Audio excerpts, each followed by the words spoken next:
Alô Henrique, prazer novamente estar aqui com os telespectadores da Rede Prêmio News, uma satisfação enorme e, como sempre, trazendo aí novidades e questões importantes, inerentes à área condominial. Bem, estou aqui novamente com a especialista, a síndica profissional, Doane Batistucci, responsável aí por inúmeros condomínios e administra no Distrito Federal e em outras localizações, e administradora, formada aí pela FGV, com experiência vasta. E gostaria, Doane, por gentileza, obrigado novamente pela sua presença, sempre importante e com certeza aí vai agregar muito aí aos síndicos algumas informações que nós vamos trazer no dia de hoje. Olá, Henrique. Sempre é um prazer estar aqui podendo contribuir com vocês, Dr. Anderson. Obrigado, Doane. Bem, Henrique, hoje nós vamos falar e aí dizer para vocês, síndicos, aí, de um tema muito importante que sempre geram questões, principalmente no judiciário. Hoje o tema é destituição dos síndicos. E aí? Como destituir o síndico? O que fazer? Quais são as normas básicas? O que diz a lei em relação à destituição?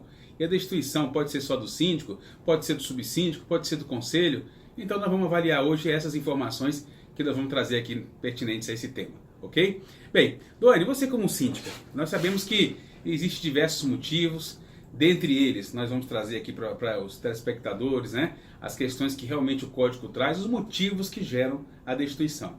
Mas, antes disso, o que você como síndica, para evitar transtornos, a gente sabe que tem síndico que não gosta de conversar com pessoas, nós temos síndicos que são centralizadores, síndicos que não têm uma gestão administrativa com competência, então assume um condomínio, muitas vezes um condomínio grandioso, um condomínio que hoje envolve diversas frentes, áreas, como nós já falamos aqui, diversos temas, e que eles não estão preparados realmente para lidar com situações. E digo sempre que um dos grandes problemas que os síndicos têm é justamente não saber gerir pessoas. E condomínio não tem como correr disso. Então, quais são as dicas que você hoje passa para os síndicos, moradores? O que você é importante? O que você sente de diferença dentro da sua administração para que as pessoas realmente gostem e entendam o trabalho que está sendo bem feito no condomínio? Doutor Anderson, para começar, eu costumo trazer uma gestão compartilhada.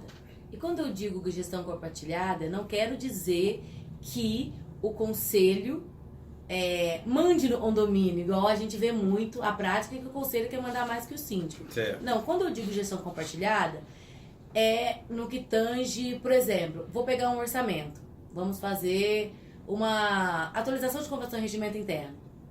Eu busco os 3 orçamentos no mercado, procuro os especialistas da área e sempre trato com o meu conselho. Envio esses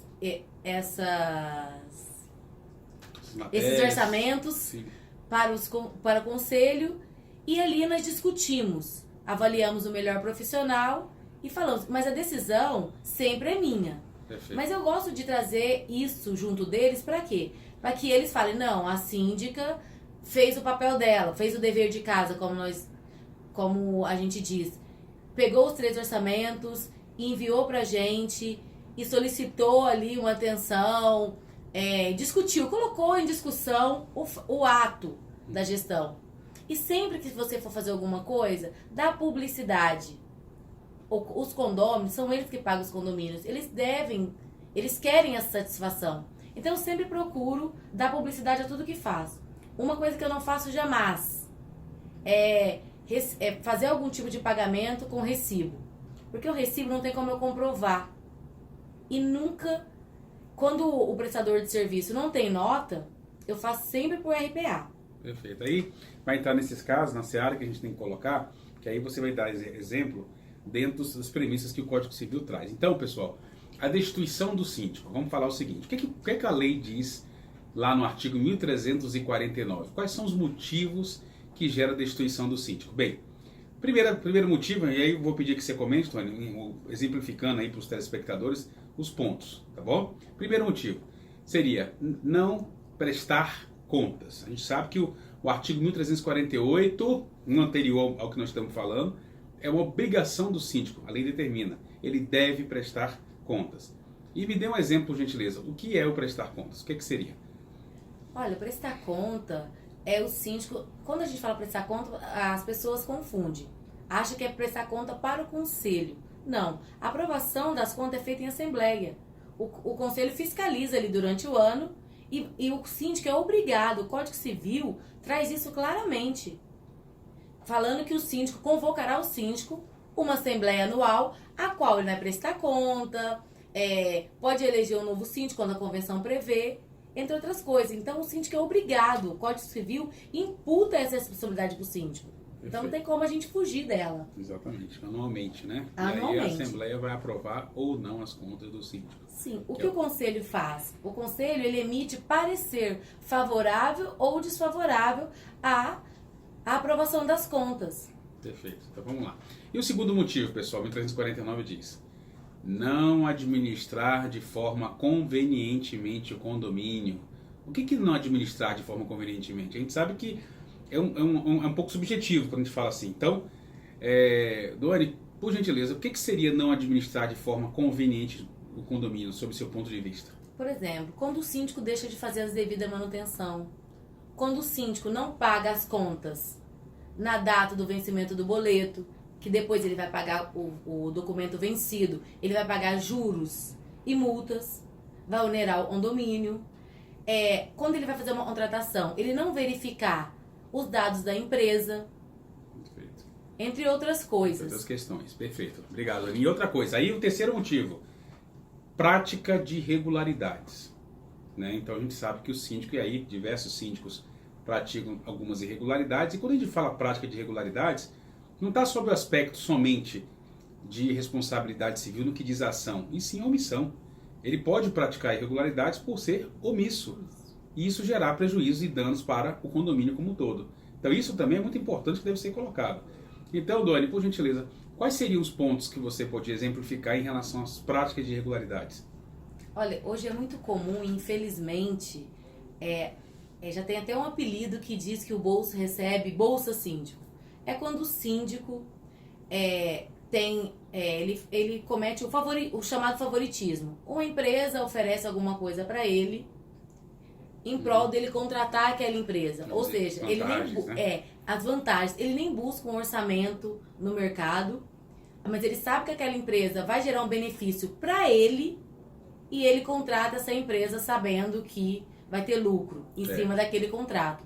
Isso, infelizmente, acontece. A gente tem inúmeros casos de que isso vem acontecendo. Outra coisa também, em prática de irregularidade, é o que eu comentei anteriormente. Pagamento por recibo. Ainda mais valores altos. Tem síndico que paga 10, 15 mil por recibo. Eu não faço isso. Eu sempre faço por RPA. E sempre faço meus pagamentos em cheque. Por quê? Se surgir alguma dúvida, algum questionamento, tem como ir ao banco, verificar em que conta foi depositado aquele cheque e checar, né? Perfeito. E claro, pelo principal pagamento, com a emissão de notas fiscais. Sim, sempre. Diante dos recolhimentos, que isso é o passo fundamental. Então, pessoal, só para entender, né, essas questões inerentes, e assim também, como a gente falou de prática de irregularidades, isso que ela colocou da Bolsa Síndico, são empresas que querem estar no condomínio e aí dão vantagens para o síndico para manter o contrato, fechar contrato. E isso, claro, que os prestadores também estão de olho e gravando os síndicos que estão cometendo isso. Sim. Então, isso é uma coisa que é muito, infelizmente, como ela colocou, que acontece muito no mercado condominial e que deve ser observado. Isso realmente pode gerar, e claro, uma destituição. Inclusive, ressarcimento aí para o condomínio. Bem, é importante a gente colocar, além disso, e aí as pessoas perguntam, tá certo, então nós já temos os motivos para a destituição. E como fazer a destituição? Como agora proceder? Simplesmente fazer um abaixo-assinado? E através do abaixo-assinado ir lá destituir o síndico? Não. É importante deixar claro que existem critérios legais. Então, quais são os critérios? Bem, dentre eles nós temos o quê? Para que realmente, após verificado um desses motivos, não precisa ser os 3, basta um. Aí nós teremos que, primeiramente, conversar com as pessoas, os moradores, os condôminos, para ver o que está acontecendo e, diante disso, tomar as providências. Aí, nesse caso, através do que? Diz o Código Civil que pode 1/4 dos condôminos, aí o artigo 1350, diz que 1/4 dos condôminos podem convocar uma assembleia. Detalhe, 1/4 dos condôminos, enquanto nós falamos condôminos, são proprietários, perfeito? E só que a lei não diz que esses condôminos têm que estar adimplentes, ou seja, com os pagamentos das taxas condominiais em dia. Não, o condômino para convocar, condômino proprietário pode convocar, esteja ele na condição de adimplente ou inadimplente. Lembrando que o inadimplente não poderá votar no dia da Assembleia. Então, Vamos lá, convocamos a assembleia, recolhemos um quarto de assinatura dos condôminos e aí, claro, diante da convocação dessa assembleia, tem que seguir o parâmetro do edital de convocação conforme a convenção. Como é que a convenção determina? Qual é o período para a convocação? Como é que ela estima a questão também de como se dá publicidade a esse edital? Tem que seguir os parâmetros. Feito isso, claro que existe aí um edital que a gente usa de praxe para a destituição, inclusive com a abertura e a possibilidade de convocar o síndico que está sendo destituído a ter o direito de defesa. O direito de defesa, lembrando, é um direito constitucional, o direito da ampla defesa, e ele não pode ser negado para o síndico qualquer pessoa. Então ele tem o direito de defesa e temos que deixar ele fazer a defesa. Diante disso, com a maioria simples dos presentes, ou como o código diz, a maioria absoluta dos presentes da Assembleia, poderá sim votar e destituir o síndico. E aí, após a destituição, automaticamente na mesma Assembleia, abre convocação para novas eleições. E isso é muito importante, porque e claro, depois, fechando, nós temos que dar publicidade a essa ata. É importante que esses parâmetros, que esse acompanhamento da destituição, seja feito através de um advogado especializado, porque o que eu vejo no judiciário são muitas questões, muitos síndicos, moradores fazendo isso de forma desordenada e, consequentemente, o síndico atual vai entrar com uma ação de impugnação de assembleia, dizendo que houve vício de convocação, houve vício de publicidade de ata, e aí, claro, será a assembleia impugnada, e consequentemente vira um caos o condomínio. Então é importante que siga os parâmetros legais, conforme também a convenção assim determina. Mas eu te pergunto, Doni, nós estamos falando aqui do síndico. No início da entrevista falei que também pode haver destituição de outros membros da diretoria. Como é que é feito? Quem pode? Em relação a isso, é possível que o subsíndico, o conselho, seja também destituído? Sim, o conselho fiscal ele pode ser destituído também como síndico. Ou seja, se o conselho fiscal não é um conselho atuante, é uma assembleia devidamente convocada para esse fim, poderá destituir qualquer membro, tanto o conselho fiscal como o subsíndico, desde que eles não atuem diariamente ali no dia a dia do condomínio. É importante lembrar que as convenções trazem a responsabilidade do conselho. Sim. E do subsíndico, né? Então, se houver essas condições, tiver a forma que o conselho fiscal, e lembrando, nós temos conselho fiscal e conselho consultivo. Muitas das vezes é um só, condomínios pequenos, mas condomínio de grande porte nós temos conselho fiscal, conselho consultivo e suplentes.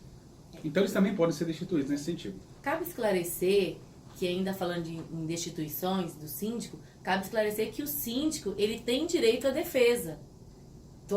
A gente pede uma destituição, mas o síndico abre-se um prazo para que ele faça a sua devida defesa, não é, doutor Anderson? Perfeito. E aí, claro, gente, numa assembleia, posteriormente verificar realmente se a defesa dele foi apresentada, né? Porque já vi casos de assembleia convocarem e o síndico dar explicação plausível do que estava acontecendo, por que aconteceu, e ele não ser destituído em assembleia. Acontece.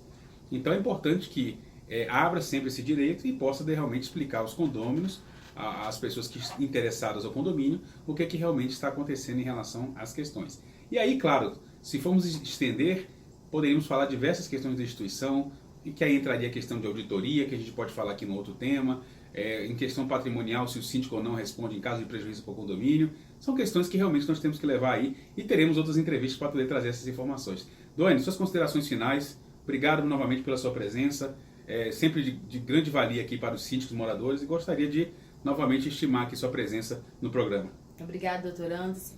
O que eu quero dizer para os síndicos, tenham uma gestão compartilhada, façam tudo certo, que mesmo fazendo certo, ainda corremos o risco de sermos julgados. Então faça o certo e durma com a cabeça tranquila. Obrigado, satisfação. Henrique, novamente aí, meu cara, é com você.